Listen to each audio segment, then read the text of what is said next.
incredible flavours, even better stories. One pour, 10 minutes, Aussie bourbon lovers sharing bourbon with Australia. I know, it's silent. You didn't even do it really loudly. It's a Screwcap. I know. So there's no delightful pop to start tonight's podcast. No, but Dave's going to tell us what we're drinking tonight. This is an Evan Williams bottled in bond. It's the Evan Williams white label, which I was kind of surprised to find in Australia, but it's easy to find in the US. It's like, I think I just heard someone say it's the most popular or most sold bottle in bond. Yeah. Yep. Anyway. Cheers. All right, let's begin with H. Tell me about, what do you know about this one? Well, I know it's a bottle in bond, which, don't quiz me on it, but it's got a lot of ones. One distiller, one distillery, and one distilling season. It has to all meet those rules. Bottle in bond has a lot of rules. I don't know if that's all of them. Has to be exactly 100 proof. Oh, yes, another number one with 2 zeros. But, it's all 1, 1, 1, 1. That's how I kind of remember it. I know there's more rules, but they're the ones I remember. One distilling season, one distiller, one distillery, and 100 proof. Okay. You can fact check us on that. One distiller and one distillery sound like the same thing to me, but all right, let's go with it. So What are you getting on the nose? Let's go with, can I start with, I think this is somewhere between $15 and $30 for a bottle. So this is not an expensive. No, this is a very affordable, get yourself a nice bottle of whiskey. Well, enjoy get some yourself bourbon. a bottle of bottle in bond whiskey, right? Yeah. What are you getting? I'm getting lots of caramel. Hey? Yeah. I'm getting like a nuttiness. I'm like a vanilla pod. I feel like we said this recently, the nuttiness thing, but it's a good bit of wood. Yeah, there's definitely smoke there. Okay. Have a taste, Dave. Tell us what you got. Oh, that's delightful. You sound surprised. It's so cost effective. When you're like, that is so much better than I was expecting that to be, actually. Because I've heard people say, this is like such a good go-to. Everyone should get a bottle of it. Yeah. Well, but look how boring the label is. Yeah, you know how I it's bang on simple. about boring labels. It's simple. It's affordable. Oh my I don't even know where to put goodness, it. that's tasty. That is delicious. That has exactly the right amount of vanilla and caramelly. Yeah. It's like very desserty. But for an affordable whiskey, that's really good. Oh, I'm sorry that I'm so surprised. I think this is my first time having this. And Dave's It's kind of buttery or something. The mouth feels great. It's definitely desserty for me. It's got that kind of like, when you're delicious. But I would I'd love to have this in a blind tasting, I reckon. Because I reckon it would really confuse you with Might throw me, yeah. With a more expensive one. But, yeah, it'd be interesting to compare them because that is really delicious. I think I thought I was going to get something pretty rough around the edges because of how cost effective it is. Well, it's the most sold bottle in bond, so it's got to be good. That sort of speaks for itself, really. Could be stated with the price tag. The DSP that's on there is DSP1, DSPKY1. But that's for Heaven Hill Distillery. Correct. Yeah, which I didn't realise they were DSP1.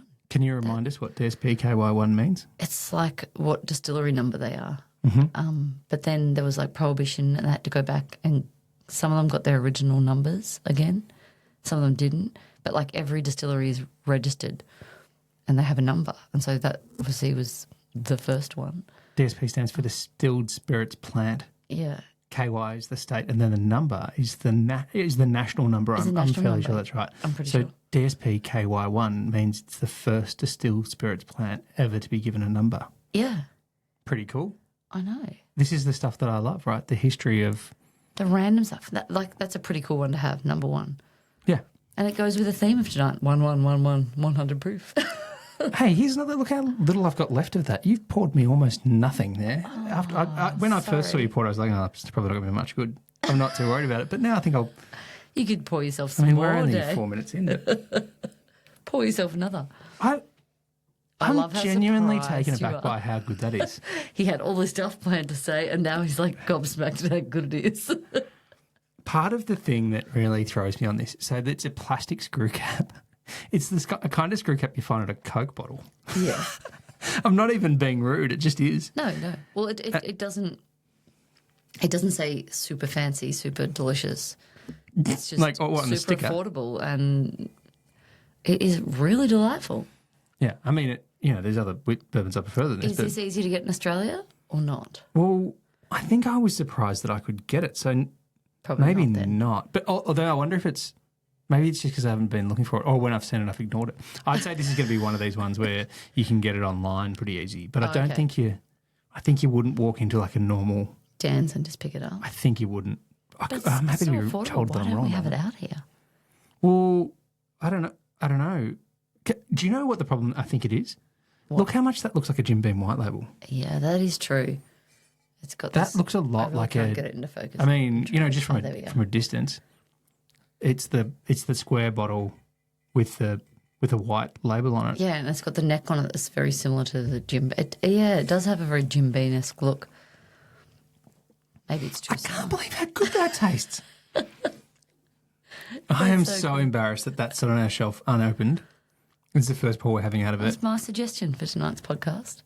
And I'm really glad we opened it. I have a sneaking suspicion that it's not going to last that long. I had a sneaky suspicion But we're going to hey, get a few more bottles of The it. photo for the thumbnail will be a full bottle, Dave.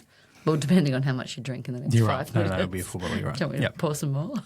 No. This is great. So why did they do bottle in bond, Dave? Okay. Do you know any information about that? Yeah. Have I spoken about this before or not? I think we've touched on it briefly, but that was a long time ago. So here's the thing. This is really before they were selling whiskey in the bottles. This is like a lot. We're going way back, probably Yeah. 18, 50s, 60s, 70s in that kind of spell. Yeah. And I need to reread Fred Minnick's book where he talks about this because there's so many more historians who will write well about this. But basically what was happening is you could kind of make whiskey and sell whiskey to anyone and do whatever you want to it. So So you fill could it out with whatever you liked. exactly. So you could kind of put something that was distilled. So like maybe imagine a vodka or something like that. And then you could put anything in it, and the kind of the go-to is tobacco spit. It's the thing that makes it the gross. right colour, which is so gross. But that's something tea? you could do. Yeah, you could put like a tea bag in it to make it that colour, and then you could sell it, and no one would necessarily know what was in there There was because no it's being sold in guarantee these of- barrels. Yep. Yeah. So you don't know what you're getting. And so what they did is they kind of said a few of them, and there's unfortunately a lot of those distilleries are no longer around. Yep. They kind of all went by the wayside, but they kind of went and said, let's go and get a Official signed piece of paper that says well, have to do it this way. it's about getting the legislation through. And so Bottled in Bond was the first of these acts, the Bottled in Bond Act. And I'm going to get the names of the people wrong, but there were people who were involved with it. I think Colonel H. Taylor was one of the people involved in that. And he was kind of lobbied the government and said, hey, we need to have a way of saying this is an official way of saying this is a real American whiskey. And so this was the first thing. So before, there's the rules about bourbon. Yep. Before that was instituted, this thing of bottled in bond. This was before then. This so is this was early like on. in 1890 something. Yeah, 1897, they said that this is what they wanted to do. Yep. Yep. Exactly. And it had to be at least 4 years as well. And then so the rules for bourbon came after that.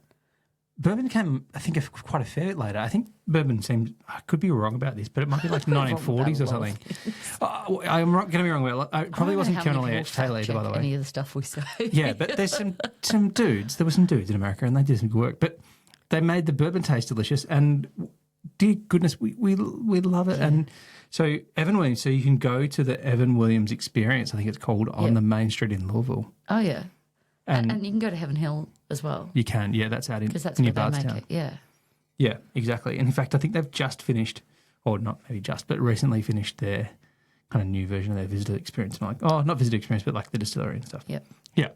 Oh, yeah. Fun. Because Heaven Hill make lots of different expressions. Ones, yeah. Elijah Craig is one of them. Yep. So that's all in that group. Well, so they Old know how to fits. make good quality, affordable bourbon. Well, that's kind of why I'm looking at how little I've got left because of how small your pour was. But I've still got plenty. that's kind of why I was so pleasantly surprised that this was so good because they need to have these like tiers of like what's the good stuff, what's the next best stuff, and then Yep. what do we sell at $15 to $30 a bottle. And so you So can't is expect it this to be no their good. like a super affordable one? Well, this is one of them. There's also an Evan Williams Black label, which I'm gonna guess is 80 proof. It's not bottled in bond, So, it's it's like less than this? less proof. Yeah, No, less cost. I imagine. Yeah. Wow. I don't know, but but if you walk into a supermarket in the US, I reckon you'll find both a black and a white label Evan Williams. I'm excited about doing a blind tasting and putting that in. You're going to throw it in there as a spanner. Well, not in the next one because you're going to be looking for one of these is. You're going to be like, which one is it? I'll have to wait a few. We'll have to have a few, but that's going to. I'd like to just compare it to some of the really more high end ones because it really is delicious. But it might just be because it's our first bourbon of the night. Well, colour me surprised. That was more delightful than I was expecting.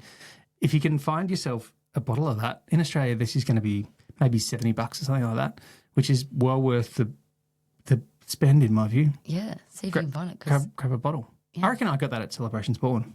Yeah, and enjoy And he'll some have more caramel, of them, for vanilla deliciousness. Yeah, real good bourbony notes and like a really excellent mouthfeel. Stop laughing at how much I'm enjoying this.